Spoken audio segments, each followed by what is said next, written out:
What is going on, YouTube? And welcome back to the JDW SportsTalkShow, where every fan's welcome. And today we're going to be going over the whole running back group, giving you my overall thoughts on this running back group. I went through every single running back individually. Now I'm going to do my overall thoughts on the group. So let's get into it. So I really think that the Indianapolis Colts running back group is one of the more dynamic groups in the league. One, you have Jonathan Taylor, who was an absolute star last year. Didn't get out to the hottest of starts, but towards the last 5, 6 games of the season, he really showed what he was capable of. He was explosive. That dude was hitting holes. That dude was having 100-yard games left and right. He was catching the ball in the backfield. He was popping off 20-plus yard runs, 50-plus yard runs. He sealed that Jaguars game to send the Colts to the playoffs. Man, come on, Jonathan Taylor is explosive, and he is what we have seen coming out of college. One of the most decorated college careers in the entirety of college football. 246 for a running back, anyways. 246,000 yards rushing, averaging 2,000 rushing yards a year. That's insane. That is insane. And he plays in Wisconsin too, so he had some decent competition. Um, and then you go to Marlon Mack. Ooh, Marlon Mack is coming off of the Achilles tear, yes. And I think that's why he came back to the Colts.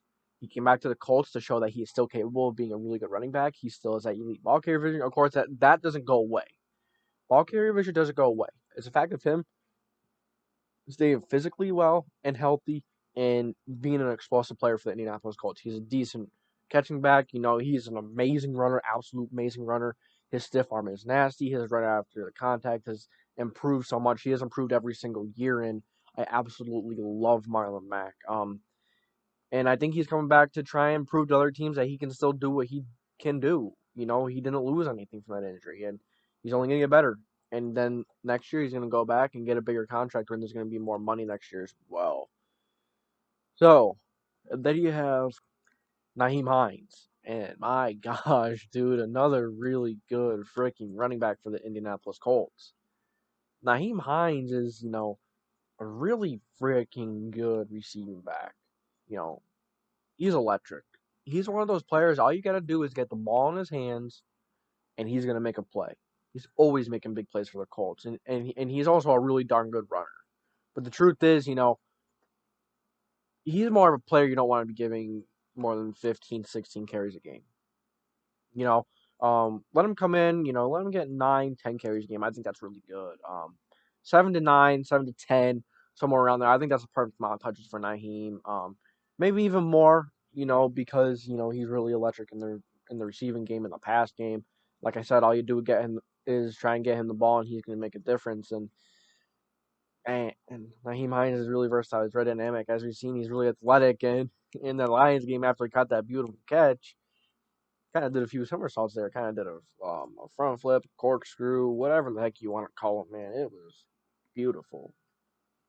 And then we go to our last guy, and Jordan Wilkins, who is our fourth running back. And if Jordan Wilkins is your fourth running back, you're doing pretty good for yourself at the running back position.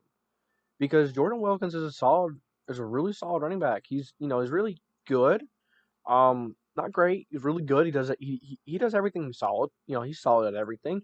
He's a good runner. He can catch the ball, and a lot of times when he comes in and gets 2, 3 touches and really makes the most out of it. 20. He's popped off some 10, 15, 20 plus yard runs. So this running back group is so talented. Of course, Jonathan Taylor paving the way. Not really number one back. There's not really going to be a number one back in Indianapolis this year, as there usually isn't. Since Frank Gore, Chris Ballard and Frank Reich, they like to spread the ball around. They like to put emphasis on spreading the ball around, not just having one player at a position and such. And man, could you imagine?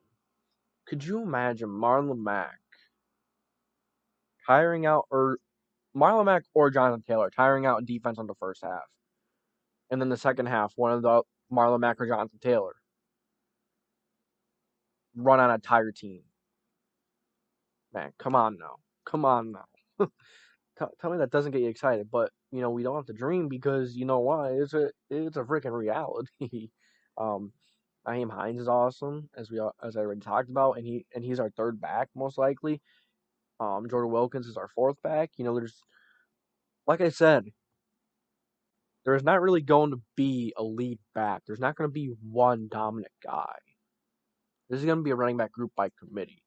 We have so many running backs, and each of them are going to have their hot weeks. Each of them are going to be on the hot streaks a few weeks, and some are not.